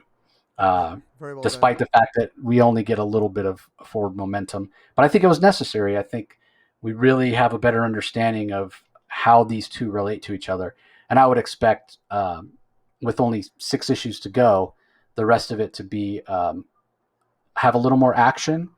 But I imagine Tom's still going to take the time to give us some great character moments, which, again, the Bilquist Evely art showcases that very, very well. All right. Up to The Flash, number 772. This is written by Jeremy Adams. Will Conrad is the artist. Alex Sinclair on colors. Steve Wands on letters. Job Hunt. This feels like a standalone issue. And it starts out with Wally basically kind of lamenting over all the bills that he has. He's been on this time-traveling adventure that culminated in the latest Flash annual, and he gets back home, and Linda's like, you keep saying that word, and Wally keeps groaning, no, over and over. And she's like, but the bills don't go away. You may not have been here. Wally's like, yeah, I just got back. How can we have all these bills? And Linda reminds him, yeah, the world keeps turning, man, whether you're here or not. So Wally basically realizes he needs to get a job. And of all things, he gets a job at like a Jiffy Lube, and pisses off this old lady who thinks he's took too long to service her car. So Yeah, he's not just fast enough. Wally's not fast enough. yeah, Wally's not fast enough. That juxtaposition of the fastest man alive not being fast enough is pretty funny. But then who shows up but Mr. Terrific, because he actually owns the Speedy Lube, and the whole company, and he gives Wally a different job more commensurate with his skills, which I love. So if this is the new sort of status quo for Wally, where he's working with Mr. Terrific, trying to explore the multiverse, and this idea is rife for story, right? So I thought it was inspired. I think Will Conrad's art does suit the Flash stories because his art is very classically superheroic. If I had any nitpick, I don't think he draws Wally quite as physically imposing as he should. I think he should. He's a little skinny, is what I'm saying. I think he should be a little bulkier. But overall, I thought this was a fun issue, and sort of transitional issue in that it probably sets up the status quo for Wally going forward. So a little wordy at times from Jeremy Adams. Thought he could have done with a little less dialogue in places, but as far as what's actually being said, I do like the voice and the kind of the way Wally sounds under the pen of Jeremy Adams. So all in all, a decent issue. Heatwave shows up at the end. So classic Rogue's villain showing up, which is always a good thing in a Flash book. So yeah, I think fans of Wally West should be happy. It's Wally back headlining the Flash book. So we'll see how it goes from here. Yeah, I agree. I just like the normality a little bit. It's just been go go go run run run run run with the Flash, and I know that's kind of I'm not trying to be funny, or comical. I'm being dead serious. There has to this Flash is a comic that needs to slow down. Let's just get some decent character work, and we get it here. We got Linda, we got kids, we got Wally getting a job. Just slow down. Let him enjoy his life a little bit. Let us readers have a collective sigh and a breath. And even here, a good character moment with Heatwave, who it's revealed is dying of cancer. And so Heatwave is on a crime spree that he might have some motivation here. He's on his last hurrah. And Wally West, there's Wally West. I like the fact that Mr. Terrific, who incidentally, you mentioned the Jiffy Lube. Mr. Terrific apparently owns all the Jiffy Lubes in the United States. Of course he does. He's a billionaire. Mm. And he wants Wally West. He figures Wally West is better to work in his lab where he's researching multiversal physics. And even though Wally doesn't know a lot about math, Mr. Terrific obviously understands that since he can, Wally along with Barry and every other speedster in the multiverse, I mean, they're kind of a rare breed. So it probably pays to have one of them on your if you're going to be researching the multiverse and complicated physics, having a speedster on your team is probably a good idea. So Mr. Terrific was good about that. Wally West has a stable job. He's got good income. He's got the kids. He's happy. And now he's going to be dealing with Heatwave. I kind of like this. It's not complicated. This is just a nice, there are hints. There's at some point there's a giant sword that appears somewhere in the multiverse here, and we're not really sure what it is. A blade continues its course through the multiverse. What is this blade, and who's going to wield it? We don't know. So there's hints of a larger plot coming along. So we got hints of a larger multiversal plot line, and we got Wally West. We got some personal moments with Linda and the kids, and we got a Rogues member, Heatwave, dying of cancer, coming back. He's going to have his last hurrah. This is good. Jeremy Adams is doing a really good job here. This isn't complicated stuff. It's just good, entertaining, wholesome fun, and it just put a shit-eating grin on my face, man. And I tell you, I'm a Jeremy Adams fans for life because of that Flash annual last week, which we got more than a few comments last week in terms of our little spat on that. So it definitely ruffled some feathers, but I think hopefully in a good way. There's whether it's good or bad PR depending on how you viewed the annual. I think it's gonna give some Flash some good love here from readers. Yeah, I agree. Wally West fans are being serviced well right now in the DCU. So, all right, on to the last book we're going to talk about, Justice League United Order Part 2 from writer Brian Michael Bendis, art by Steve Pugh, colors by Romulo Fajardo Jr., letters by Josh Reed. And we saw at the end of last issue, Sinmar was headed toward Earth. Oliver and Black Canary, Oliver Queen and Dinah Lance were confronted by this man calling himself Damien. Is that what his name is? Yeah, Damien Damon Rose. Rose. Damon Yeah, Rose. Damon Rose. And we get a big bombshell from him. So I'll let you go first, Rocky. What were your thoughts? Well, yeah, it's kind of very clearly Bendis is, and we talked about this. We've talked about this before, and whether you like it or not, it's funny. We talked about a Sheridan verse, Tim Sheridan over in the pages of Teen Titans and Shazam. He's got a Sheridan verse. There's absolutely a Bendis verse in the DC universe here. Bendis is creating it. He's wrapping his Justice League story. He's tying it in with Checkmate in a big way here. And we know that Green Arrow is a member of Checkmate, and it's clear that he hasn't even bothered to tell Black Canary that. But he's working with Checkmate, and we know other members of Checkmate are Steve Trevor, Lois Lane, and a slew of others. And here we have Damon Rose show up, and Damon Rose is we thought if you're reading Checkmate #1, the impression given is that this Damon Rose is actually an assassin who's going to be used to kill, as an agent of Leviathan. And here he shows up, and apparently he reveals that, surprise, surprise, big revelation, possible speculation alert if anybody cares, he's Lois Lane's brother. And then Deathstroke shows up, and Deathstroke wants to take out Oliver Queen because is Deathstroke working for Leviathan? Not really sure.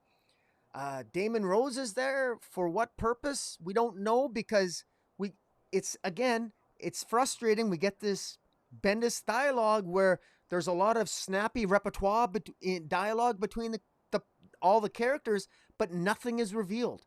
It's that Bendis is a master at having massive amounts of dialogue where nothing of substance is revealed to the reader, and that's exactly what we get here, except out of the blue, oh, by the way, Damon Rose, I'm Lois Lane's brother. Well, that's a little bit of a mind screw because that's got to be a first. Lois Lane had a brother. That's stunning to me, and it's got to be stunning to most people. The implications of that, does Lois Lane know that her dad, Sam Lane? I don't think it would surprise Lois to know that Sam Lane may have screwed around on her mother. We don't know much about Lois Lane's mother, but we always know a lot about Sam Lane. He's a military man, and apparently, I guess he screwed around on Lois. Pardon me, screwed around on Lois's mother. Sorry. So, I don't know. I don't know what to make of it. To me, it seems like pure shock value. I've been trying so desperately, along with so many readers, trying to figure out what is Bendis trying to say about Leviathan, about what's the big deal. He owns a country now. Leviathan supposedly took over all the intelligence organizations, but he clearly failed because they're all coming back. We got Checkmate back. We got the DEO is back because Director Bones is investigating the multiverse. So whatever Leviathan thought he did in wrecking all the intelligence agencies, he's clearly failed. So now he owns a country. So what's Leviathan's endgame here? And more importantly, why should anybody care? And why should we care about Damon Rose? Well, it's not because he's that important, but hey, guess what? He's Lois Lane's brother. So is that why we're supposed to care? Because Lois Lane has a brother now? I hate to say this, but it feels a little bit like cheap theatrics to me. It's like you're out of high plot points for your narrative, so you're dropping a bombshell like that, hoping to get some cheap points with readership. Again, but hey, look, the art by Steve Pugh is fantastic. I'm not a big fan of Sinmar Utopica, the villain here. He was never flushed out in the pages of Superman and Action Comics, but he's just blindly attacking the Hall of Justice. While I guess the other highlights are Naomi's parents got to meet John Constantine in the basement of the Hall of Justice. Yay! Okay. While the Wonder Twins activate in form of a pail of water that they throw on Aquaman, so Aquaman can power up thanks to the Wonder Twins. I mean, there's some absurd moments here that are almost laugh out loud funny. They're so stupid, but there are some really great, majestically drawn moments of the Justice League flying towards Cinema Utopica. There's some really good action sequences here. Bendis often brags about trying to write to his artists, and he did that with good effect with David Marquez in previous issues. He does that to good effect here with Steve Pugh. So I want to get, they deserve at least that. And maybe this narrative is going somewhere. We shall see. But overall, you know, I'm still sort of left. This is a lot of flash, not a lot of substance in terms of flash in the pan, big revelation. But I'm not really sure why we're supposed to care. We get a lot of spectacle, but not a lot of plot. And I'm still frustrated with that respect. And then I gotta say, this ending here drove me crazy because it's so stupid. We have, what are the odds? We have Deathstroke, Green Arrow, Black Canary, and this new great assassin called Damon Rose, and they all end up shooting each other and knocking each other out at the same time. It's like one of those cheap YouTube boxing videos where the boxers knock each other out and the referee, and all three are knocked out in the boxing ring. It's what are the odds of that? It's just, there's an absurdity to it, and it sort of reminded me with Bendis writing that, it's like the bad math equation that Barry Allen had, a couple issues ago, where he did bad math and he sent them off to Naomi's world with bad math. Just as kind of an absurd plot point. And here this one ends with, Green Arrow, Black Canary, and Deathstroke and Damon Rose all knocking each other out. It just seems, again, and for what? What did we learn this issue other than Lois Lane has a brother? And it's not even a big deal. Anyways, I'm frustrated. This is a beautiful, insignificant mess with a revelation that some people might care about. Because does anybody remember Wonder Woman's brother Jason? Probably very few. Is Lois Lane's brother going to be a blip in the radar of DC history? We shall see. Yeah, you used the perfect word there, mess. That's exactly the word that I would use to describe this issue. The argument could be made that nobody cares less about DC continuity or history than Brian Michael Bendis. Maybe it's because he doesn't know it that well. I doubt that. I think it's just that he just doesn't care. He wants to tell a story that has weight, and how is he going to add weight? Let me drop this bombshell that Lois Lane has a brother. So here we go, retcon once again. You are right that Sam Lane has always been a bit of a scumbag, and it wouldn't be surprising to hear that he screwed around. So in that way, I guess it works even better than the idea of Melinda Zuko, but I'm not a fan of it. It feels unnecessary. It feels like, like you said, cheap theatrics. As far as the majority of the story, the Sinmar Utopica, I agree with you. He never got fleshed out correctly or fully in the pages of Superman. So even, they comment, the characters themselves comment on it in this issue.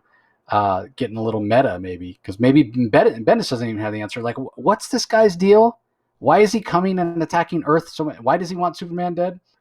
I don't know, because reasons? Because Bendis needs a bad guy that's super powerful, apparently? It doesn't make any sense. There's no motivation, so why should I care? I don't understand the character of Sinmar. His motivations aren't clear, so it just ends up being like you shrug your shoulders going, yeah, why should it matter? So yeah, it's just not a very good comic. Shout out to Bendis, I guess, for the nostalgia. You mentioned it, that Super Friends moment, because that's straight out of a Super Friends cartoon. Yeah. Let's have Zan turn into a bucket of water so we can throw it on Aquaman so he can feel refreshed. Straight out of an episode of the Super Friends. So yeah, Bendis hasn't given us any reason to care about any of the events happening in this book. So guess what? I don't care about any of the events happening in this book. The art's pretty solid. Perhaps due to the fact that Steve Pugh hasn't worked a lot with Bendis, we get a lot of panels with a lot of dialogue, because as we know, Bendis is always super dialogue heavy. I have a feeling when he's working with artists that he knows and has worked with a lot more, like a Dave Marquez, that those artists are able to influence Bendis a little bit and get him to cut back on some of the dialogue. And David Marquez is going to draw what he wants, and so we get these big double page spreads that have commented on in previous issues with, all this dialogue stuck in there with these insets because you can only cut so much dialogue from a Bendis book. But my God, the first few pages with Black Canary and Green Arrow talking to this Damian Rose, it is just word balloon after word balloon after word balloon. I mean, you get exhausted just looking at the next page after that is even worse, Rocky. You just look at that page and people are like, God, do I even want to read this? I mean, it's gonna take me forever to wade through all that. I mean, it's just so dialogue heavy, but it's what we've come to expect from Bendis. And I guess if you're a Bendis fan, you probably like this, but I've yet to find a reason to care about anything Bendis has done at DC, because the characters just don't connect to me. And what stories he is telling, they're plot driven. I'm not saying they're good plots, but they're plot driven rather than character driven. So even though I know these characters, I'm invested in these characters, Bendis's take on the characters doesn't intrigue me. Like I could never read anything else about Lois Lane's brother, like, and I wouldn't care. Supposedly that's a big deal, right? Lois Lane has a brother. I should care about that. I should want to know, oh, what's that story? How did Sam Lane have a son? Like, how come he hasn't shown up before? How is he involved in espionage and whatnot? But I don't care because Bendis hasn't given me a reason to care. So It's also really weird that this is a revelation that's taking place in the pages of Justice League as opposed to Superman, or that the yep, revelation isn't taking place with Lois Lane being actually present. I mean, it's such an odd revelation to take place in the presence of Black Canary and Green Arrow of all people. It just seems yep, such an odd place to put a major revelation in one of the most greatest, you know, iconographic heroes of all time, Superman. I mean, his wife Lois Lane. It just seems like a really dumb place to put a revelation like this. It just, it's so underwhelming. It almost, if you blink, you miss it. Like who's gonna get excited for this? I mean, it's just, it's just so. I don't know. It's just so. I just shake my head. It's like I don't. I just like you said. I just don't know if we're supposed to care. Are we supposed to care? I mean, I don't know. I don't know whether I'm supposed to or not, but I don't. That's for sure. And later on, when it's referenced, oh yeah, Lois Lane has a brother. People are gonna be like, where the hell did that happen? So Yeah. anyway, the backup story is The Eternal Night Part 2 from Ram V, art by Sumit Kumar, colors by Romulo Fajardo Jr., letters by Rob Lee. What'd you think of this one, Rocky? I continued to like Justice League Dark. I like the story here. This continues the story of Elnaru Rashtu. She's the 13th Night, and she, in this particular chapter, Batman helps her enter the mind of Randhir Singh, who is in the past he's a powerful psychic who in the past has worked with the demon Etrigan and slash Jason Blood, and uh, this Rand here guy, this is the old guy with the long beard, sort of strapped to the chair. He's sort of trapped in his own dreams, and the 13th Night, El Naru, she's going to go into his mind to try to help him escape the nightmares in his own mind. And Batman helps her do that because Batman, through his use of technology, there's an interesting interaction between Batman's technology and the magics that are involved in having this Randhir Singh sort of lost in his own mind. Uh, Basically, they Elnaru, the 13th Night, goes in to try to rescue Randhir, and because Randhir knows what Merlin is up to back in Atlantis, because Merlin, if you recall, Merlin entered that library of that mystical library of Alexandria, what it was, where he obtained information, and he discovered that there's a great repository of magic in ancient Atlantis, and that's where Merlin is. And this issue ends with while the 13th Night is helping Ranjir Singh escape his bad dreams.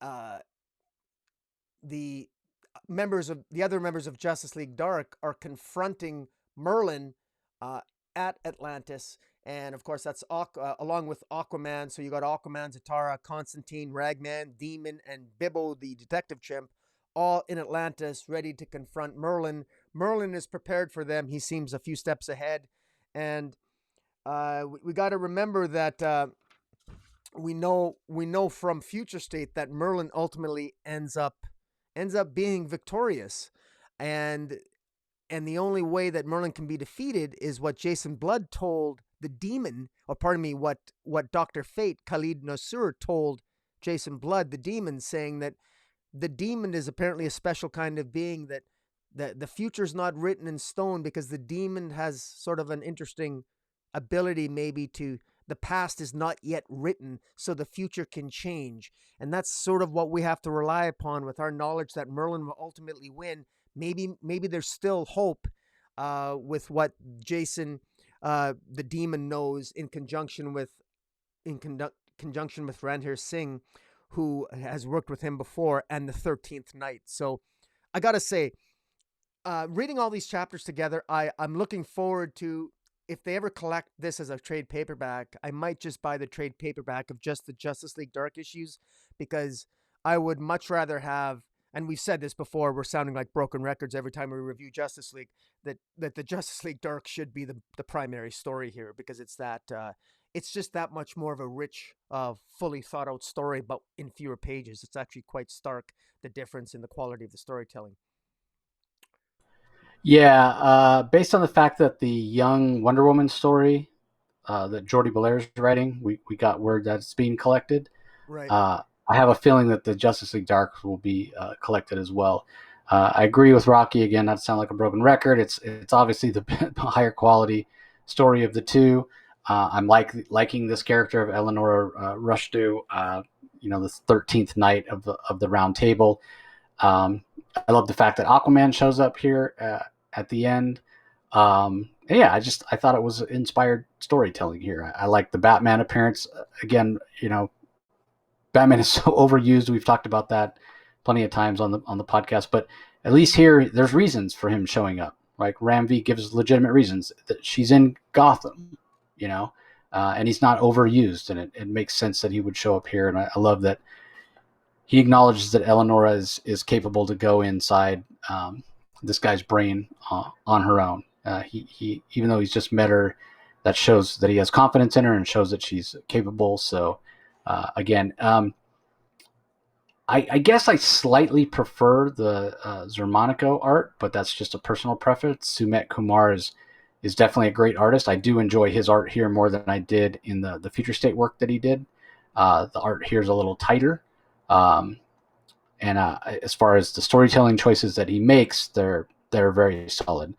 Particularly love the double page spread with Eleonora kind of running into this guy's brain as her armor appears as she's running through these doorways. So all in all, I thought it was a pretty solid issue for Justice League Dark, despite the problems I had with the main story. So anyway, that's the last book. Let me give a rundown on some of the other DC stuff that's on sale this week in case you want to pick it up. Future State Wonder Woman has a trade paperback. Legends of the Dark Knight #3 is appearing in print. That's based on the Derek Robertson digital first, or is the Derek Robertson digital first story that's appearing in print. There's a Suicide Squad Case Files Volume 1 trade paperback. There's also I thought there was a Looney Tunes issue this week. I guess not. But there is a Truth and Justice #6 of 7, and then a Wonder Woman Lords and Liars trade paperback, which is basically the Mariko Tamaki run of Wonder Woman, which started out enjoyable and quickly became less so. I won't disparage it any more than that here. We talked about it plenty as it was coming out. So so that does it for the DC books this week.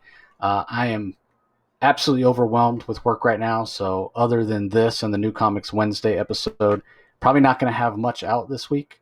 I don't know about you, Rocky. Anything to tease as far as other episodes? Not particularly this week. This week I'm really busy at work myself, and I've got a lot of prep work to do even after this podcast here. So, but I'd love to, but unfortunately, comic books are I can't make a living reviewing comic books. Yeah, duty calls for both of us this week. So, but we do appreciate the support, everybody. We appreciate you joining us and giving your comments on these episodes when they come out. So if you're listening to the podcast side, as I always do, I'll remind everybody, be sure you head over to YouTube, the Comic Boom ! Channel. Make sure you're subscribing to Rocky. Give this video a like. Hit that notification bell so you know whenever new content comes out or he gets a chance to go live. Conversely, if you're checking us out on the Comic Book channel, the Comic Source podcast is available on all podcast platforms. Just do a search for the Comic Source and you'll find us there. So really appreciate you joining us as always, and we'll talk to you next time. See you later, guys.